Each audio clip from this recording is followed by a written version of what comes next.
mengalahkan pencobaan.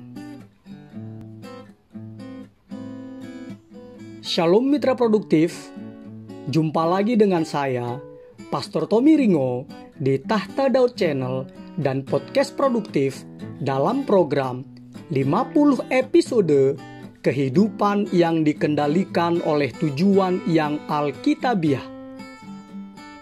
Untuk apa kita ada di dunia ini? Episode 27.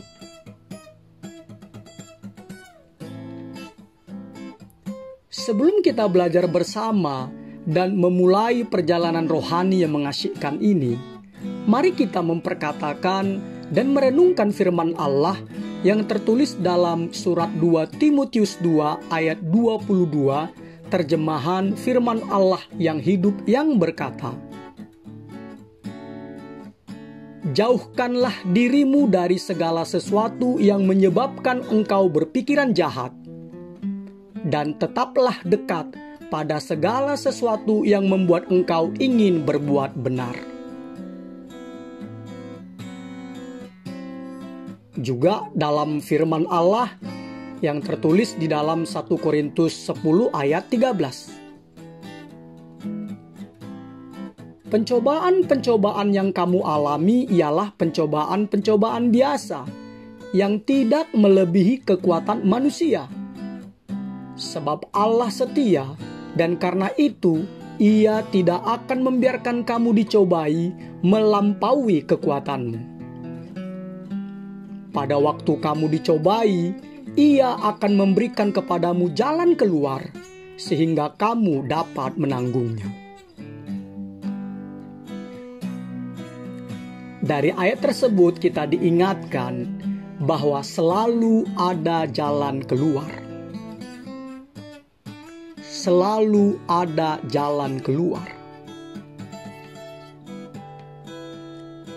Ada kalanya Anda berpikir dan merasa bahwa pencobaan yang Anda alami terlalu besar dan berat untuk Anda tanggung. Tetapi itu adalah dusta si iblis. Allah telah berjanji untuk tidak pernah mengizinkan beban berat yang Anda pikul melebihi kekuatan yang Allah berikan kepada Anda untuk menanggungnya. Allah tidak akan mengizinkan pencobaan apapun yang tidak dapat Anda atasi. Tetapi Anda harus melakukan bagian Anda juga dengan cara menerapkan atau mempraktekkan 4 kunci Alkitabiah untuk mengalahkan pencobaan. Mempraktekkan 4 kunci Alkitabiah untuk mengalahkan pencobaan. Pertama, pusatkan kembali perhatian Anda pada sesuatu yang lain. Mungkin mengejutkan bagi Anda bahwa tidak ada dalam Alkitab kita disuruh atau diperintahkan untuk melawan pencobaan, melainkan lawanlah iblis dalam Yakobus 4 ayat 7. Hal itu sangatlah berbeda seperti yang akan saya jelaskan nanti. Sebaliknya, kita diperintahkan untuk memusatkan kembali perhatian kita, karena melawan sebuah pemikiran tidak akan berhasil. Itu justru hanya akan membuat perhatian kita lebih terfokus pada hal yang salah dan memperkuat daya tarik atau daya pikatnya. Sekali lagi, saya ulangnya, melawan sebuah pemikiran tidak akan berhasil.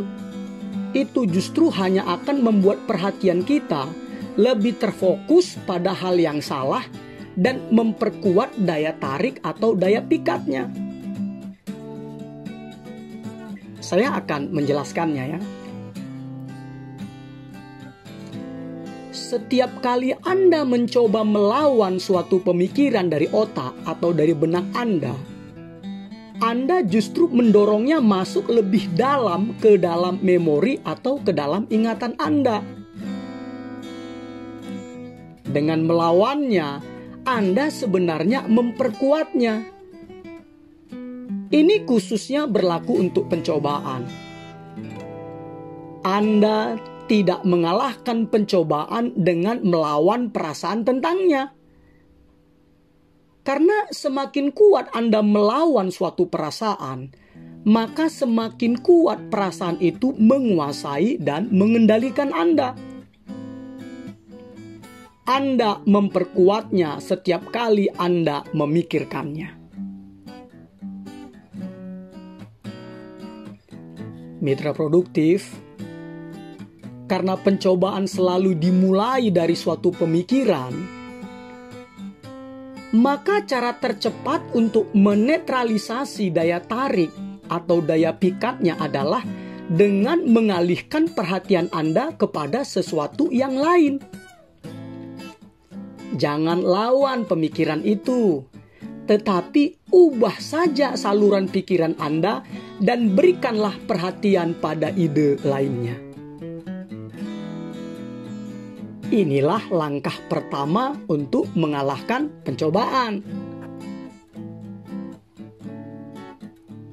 Menang atau kalah dalam pertempuran melawan dosa itu terjadi di dalam pikiran Anda. Karena apapun yang mendapatkan perhatian Anda akan menguasai Anda. Contohnya, pernahkah Anda menonton iklan makanan atau acara kulineran di televisi atau di YouTube dan tiba-tiba Anda merasa lapar? Atau Anda memperhatikan seseorang menguap dan Anda merasa terdorong untuk menguap juga? Itulah kekuatan sugesti. Kita secara alami bergerak menuju apapun yang menjadi pusat perhatian kita. Semakin sering Anda memikirkan suatu hal, maka semakin kuat hal itu menguasai Anda. Karena itulah mengapa mengulang-ulang pernyataan, saya harus berhenti makan terlalu banyak, atau saya harus berhenti merokok, atau saya harus berhenti mabok-mabokan, atau saya harus berhenti menggunakan narkoba, atau saya harus berhenti berbuat zina, atau saya berhenti berbuat selingkuh. Itu adalah strategi yang justru mengalahkan Anda. Strategi yang merusak diri Anda sendiri. Kenapa? Karena itu akan membuat Anda tetap terfokus memikirkan pada apa yang tidak Anda inginkan. Anda seharusnya memusatkan pikiran dan perhatian Anda pada apa saja, yang benar tentunya ya, selain perasaan Anda. Ingat mitra produktif, pencobaan dimulai dengan menangkap perhatian Anda. Karena apa yang menjadi perhatian Anda akan membangkitkan emosional Anda. Kemudian emosional Anda akan mengaktifkan perilaku Anda. Dan Anda akan bertindak menurut perasaan Anda.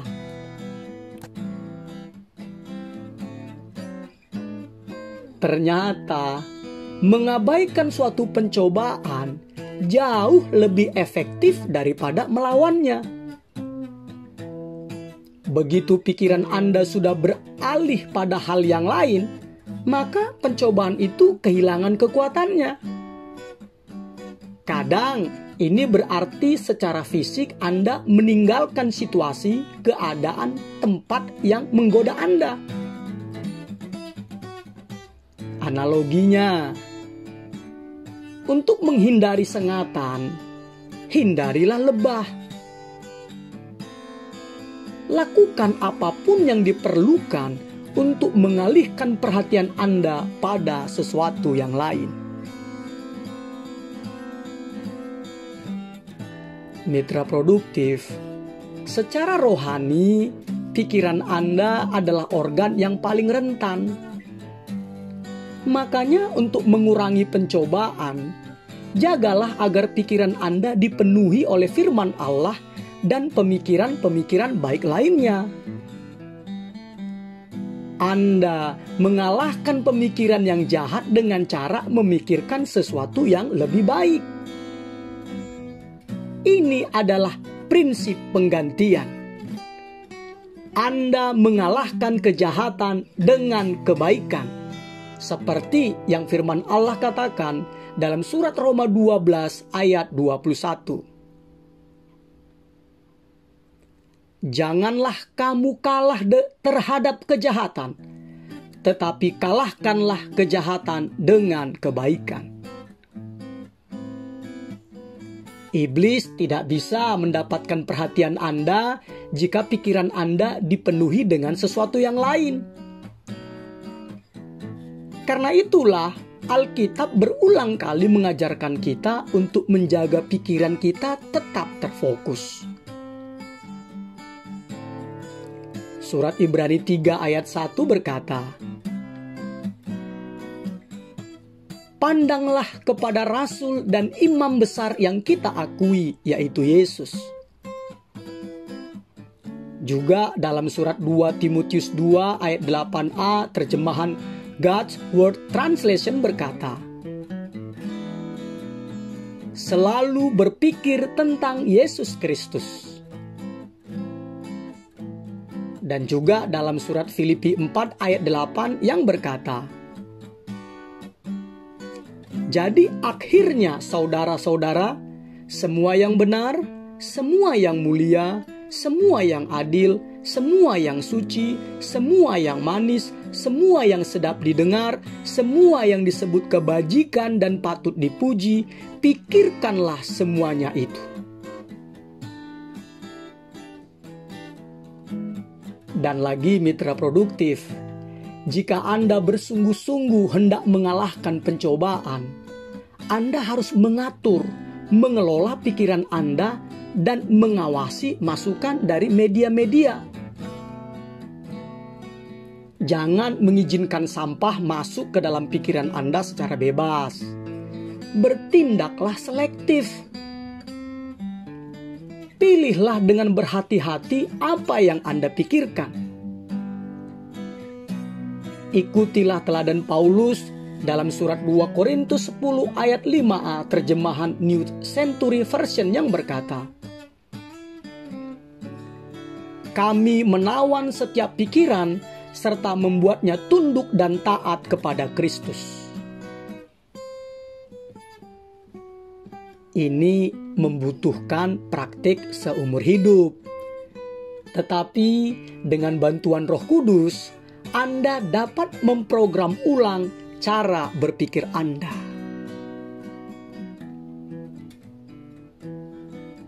Kedua, ungkapkanlah pergumulan Anda kepada seorang teman yang saleh atau kelompok pendukung. Anda tidak perlu mengumumkannya ke seluruh dunia melalui media sosial. Tetapi setidaknya Anda memerlukan satu orang yang dapat Anda percayai untuk membagikan pergumulan Anda, pergumulan yang Anda hadapi dengan jujur. Sekali lagi ya, Anda memerlukan satu orang yang dapat Anda percayai setidaknya ya, untuk membagikan pergumulan yang Anda hadapi dengan jujur. Firman Allah dalam kitab Pengkhotbah 4 ayat 9 sampai 10 berkata, berdua lebih baik daripada seorang diri, karena mereka menerima upah yang baik dalam jerih payah mereka.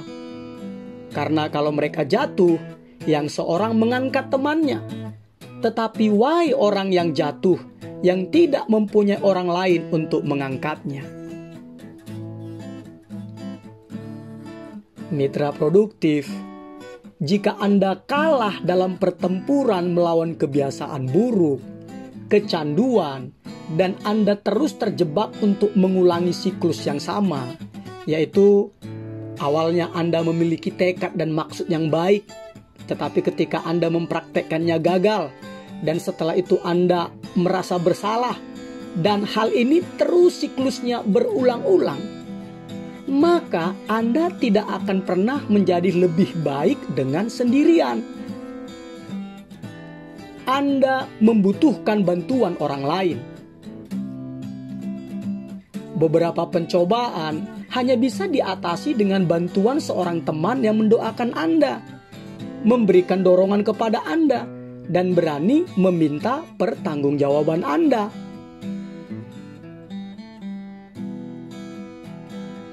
Rencana Allah bagi pertumbuhan dan kebebasan atau kemerdekaan Anda juga melibatkan orang-orang Kristen lainnya. Persekutuan yang autentik, yaitu dapat dipercaya, asli, apa adanya, dan jujur, adalah penawar racun bagi pergumulan Anda sendiri melawan dosa-dosa yang tidak mau bergeming itu. Alkitab berfirman bahwa itu adalah cara satu-satunya untuk melepaskan diri, seperti yang tertulis dalam surat Yakobus 5 ayat 16a yang berkata, "Karena itu, hendaklah kamu saling mengaku dosamu dan saling mendoakan supaya kamu sembuh." Apakah Anda sungguh-sungguh ingin disembuhkan dari pencobaan yang melekat dan yang terus mengalahkan Anda itu? Jalan keluar Allah sudah jelas. Jangan menekan dan menahannya, tetapi akuilah. Jangan menyembunyikannya, tetapi singkapkan dan ungkapkanlah. Menyingkapkan dan mengungkapkan perasaan Anda adalah awal dari kesembuhan. Firman Allah dalam Amsal 28 ayat 13 berkata, "Siapa menyembunyikan pelanggarannya tidak akan beruntung, tetapi siapa mengakuinya dan meninggalkannya akan disayangi."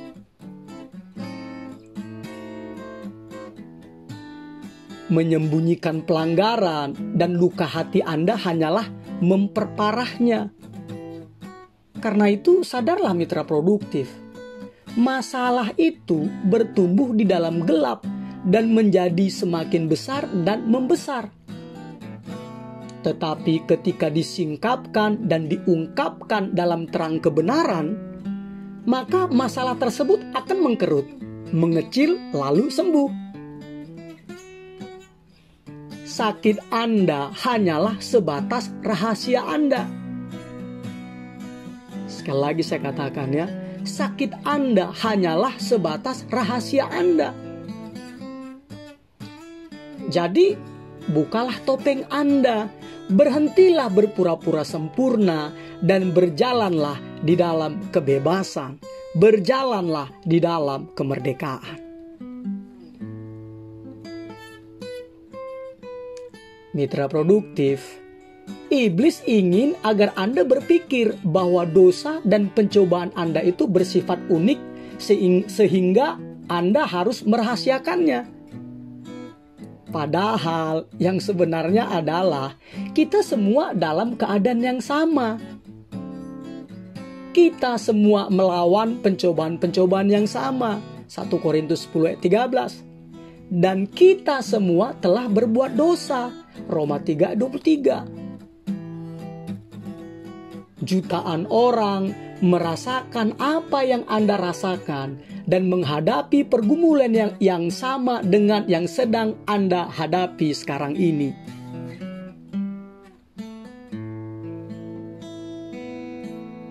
Alasan yang membuat kita menyembunyikan kesalahan kita adalah keangkuhan. Karena kita ingin agar orang lain mengira bahwa kita dapat mengendalikan situasi. Tetapi yang sebenarnya adalah apapun yang tidak dapat Anda bicarakan, sudah tidak dapat Anda kendalikan lagi dalam kehidupan Anda. Sekali lagi saya katakan ya, apapun yang tidak dapat Anda bicarakan, sudah tidak dapat Anda kendalikan lagi dalam kehidupan Anda. Misalnya masalah keuangan, pernikahan, anak-anak, pemikiran-pemikiran, seks, kebiasaan tersembunyi, atau apapun juga yang lain itu. Ketika Anda tidak dapat lagi membicarakannya, baik dengan pasangan atau dengan seorang teman yang saleh, sesungguhnya Anda tidak dapat lagi mengendalikannya. Kalau Anda dapat menanganinya sendiri, Anda pasti sudah melakukannya. Tetapi Anda tidak mampu. Tekad dan ketetapan pribadi tidaklah cukup.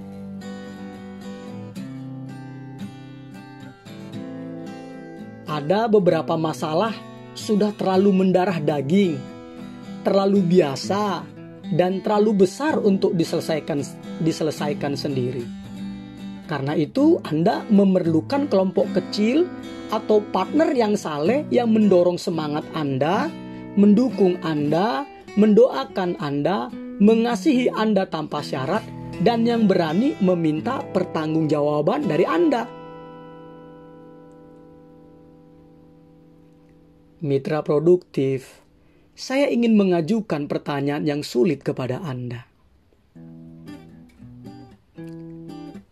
Apakah sikap berpura-pura Anda anggap itu bukan masalah dalam kehidupan Anda? Hal apakah yang membuat Anda takut untuk membicarakannya? Anda tidak akan dapat menyelesaikannya sendiri. Memang rasanya memalukan kalau kita mengakui kelemahan kita kepada orang lain. Tetapi kurangnya kerendahan hati justru merupakan hal yang membuat Anda tidak menjadi lebih baik. Firman Allah dalam surat Yakobus 4 ayat 6-7a berkata, Allah menentang orang yang congkak, tetapi mengasihani orang yang rendah hati. Karena itu, tunduklah kepada Allah.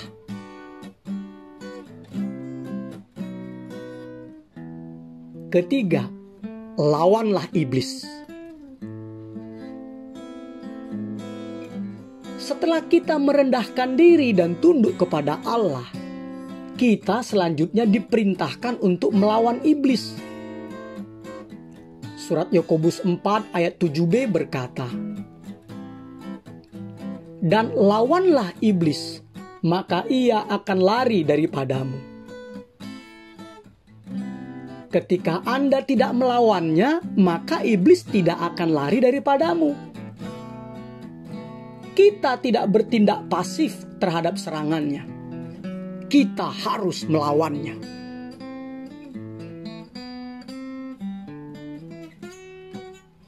Bagaimana kita dapat melawan dan mengalahkan si iblis?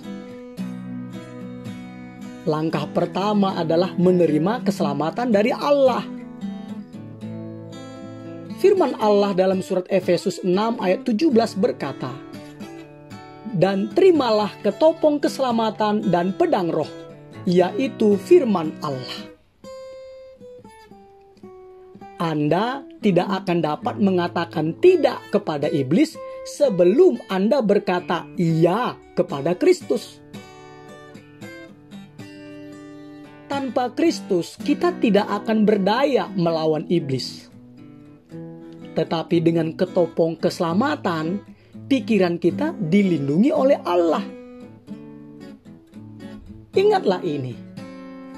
Jika Anda adalah orang percaya yang percaya kepada Yesus Kristus sebagai Tuhan, iblis tidak bisa memaksa Anda untuk melakukan sesuatu.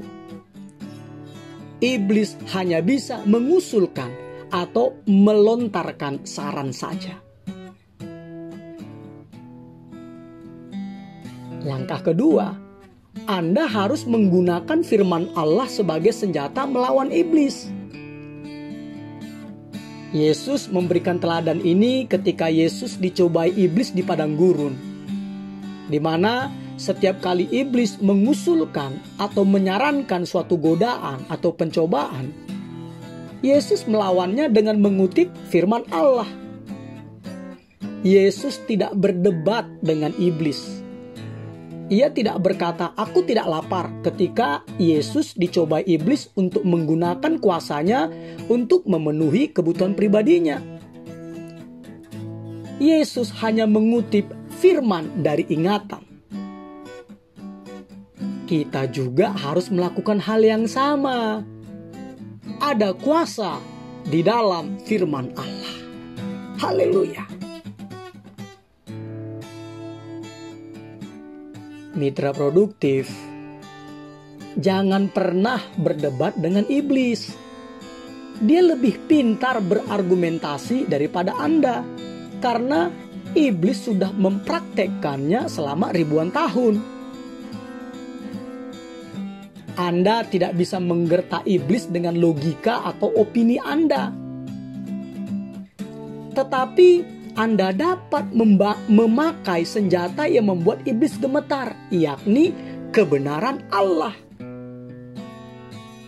Itulah sebabnya menghafalkan ayat firman Allah mutlak penting untuk mengalahkan pencobaan.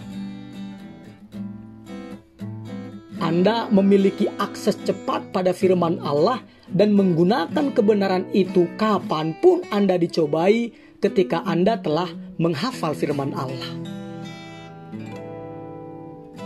Seperti Yesus, Anda sudah menyimpan kebenaran itu di dalam hati, siap untuk diingat dan dipergunakan.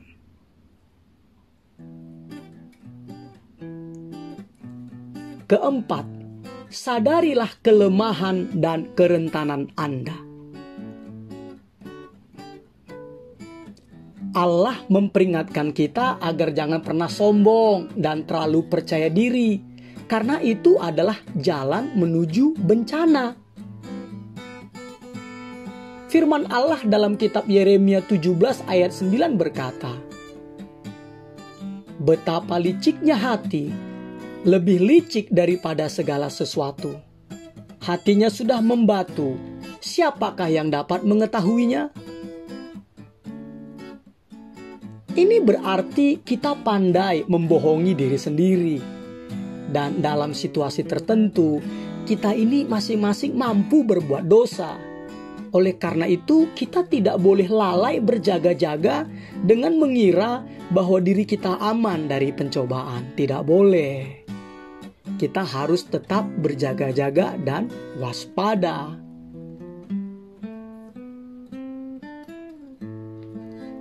Mitra produktif, jangan sembrono atau ceroboh menempatkan diri Anda dalam situasi-situasi yang penuh cobaan, dalam situasi-situasi yang penuh godaan. Hindarilah itu. Hindari. Seperti firman Allah katakan dalam kitab Amsal 14 ayat 16. Orang bijak berhati-hati dan menjauhi kejahatan, tetapi orang bebal melampiaskan nafsunya dan merasa aman. Ingatlah mitra produktif, bahwa lebih mudah menjauhi pencobaan daripada keluar dari pencobaan. Sekali lagi saya katakan ya, lebih mudah menjauhi pencobaan daripada keluar dari pencobaan. Karena itu, firman Allah dalam surat 1 Korintus 10 ayat 12 memperingatkan kita. Sebab itu, siapa yang menyangka bahwa ia teguh berdiri, hati-hatilah supaya ia jangan jatuh.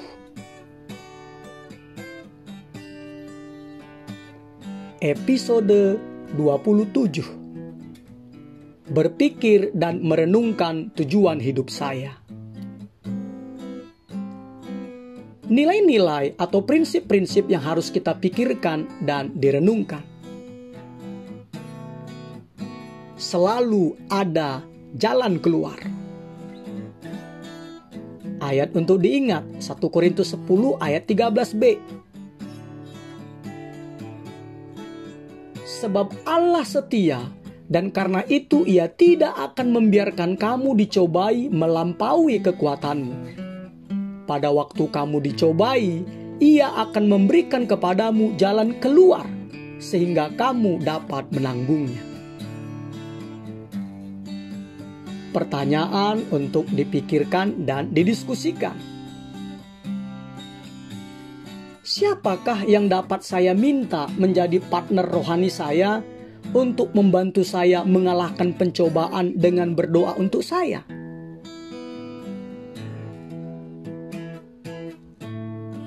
Immanuel, Allah menyertai kita mitra produktif.